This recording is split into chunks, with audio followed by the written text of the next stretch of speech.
really is beginning to paint a picture of why the Chinese Communist Party treats Falun Gong so differently from any other persecuted group in China, like the Uyghurs, for instance. The CCP has concentration camps. They're committing ethnic cleansing on them.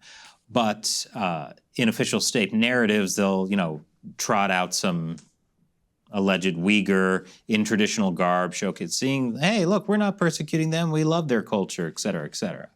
They do that kind of too with Tibetans, just kind of like this corpse of a culture they drag out to try and convince people that there is no persecution going on. But there's not even an attempt with that of Falun Gong. It seems like they just try and bury that as much as possible. Yeah, I think in the minds of the CCP, Falun Gong is the third rail. It is the existential threat because, if you just look at what's happened, it's sad and unfortunate, but what's happened to the Uyghurs has been on the cover of the New York Times many, many times. Our government, the U.S. government, has officially declared that a genocide. Has it really had a material effect? If you look at all the big banks and all the big businesses and everything that's doing business with China, has there been a material impact on that?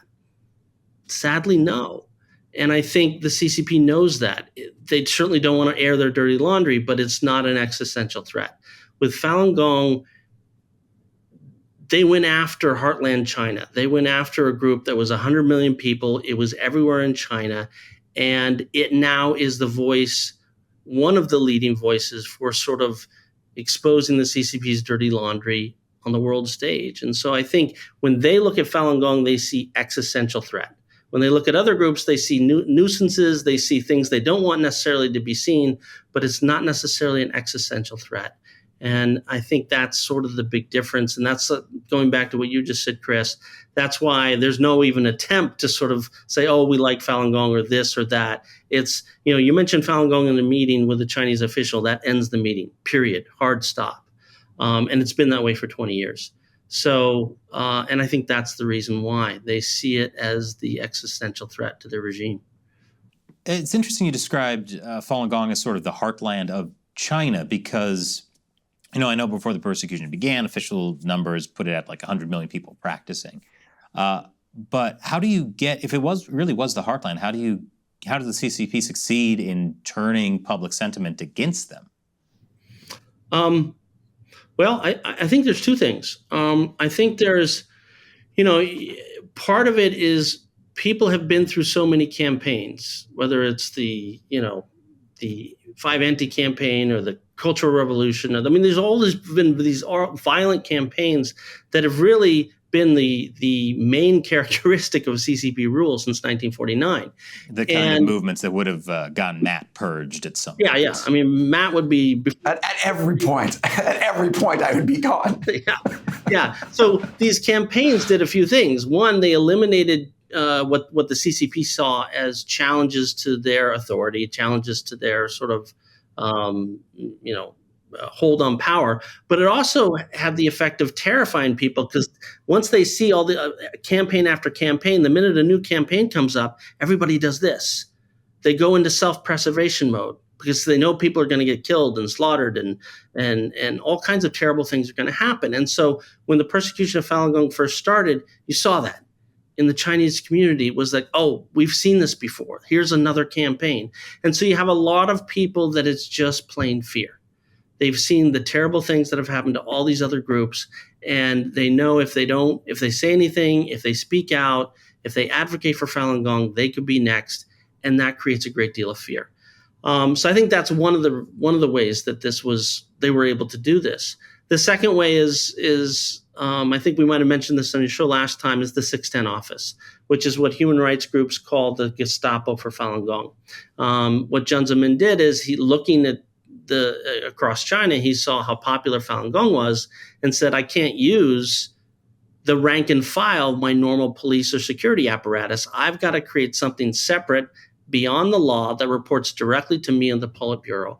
And that's what's going to go out and ferret out the Falun Gong people, get them into labor camps, get them into brainwashing centers.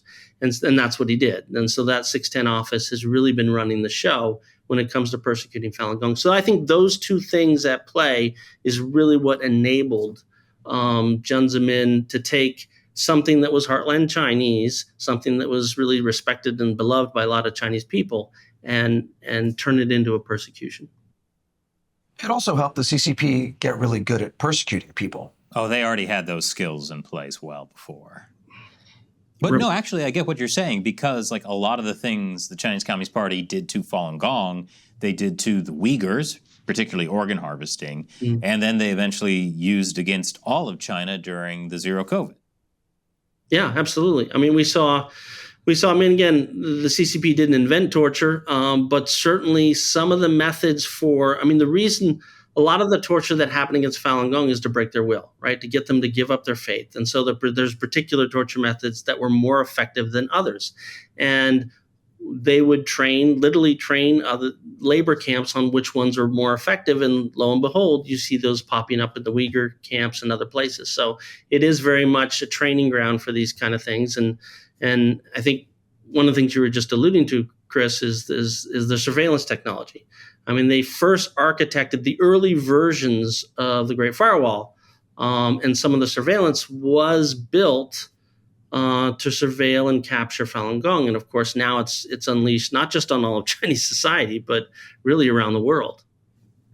And also to prevent them from getting messages out of China, kind of like what they were trying to do in COVID.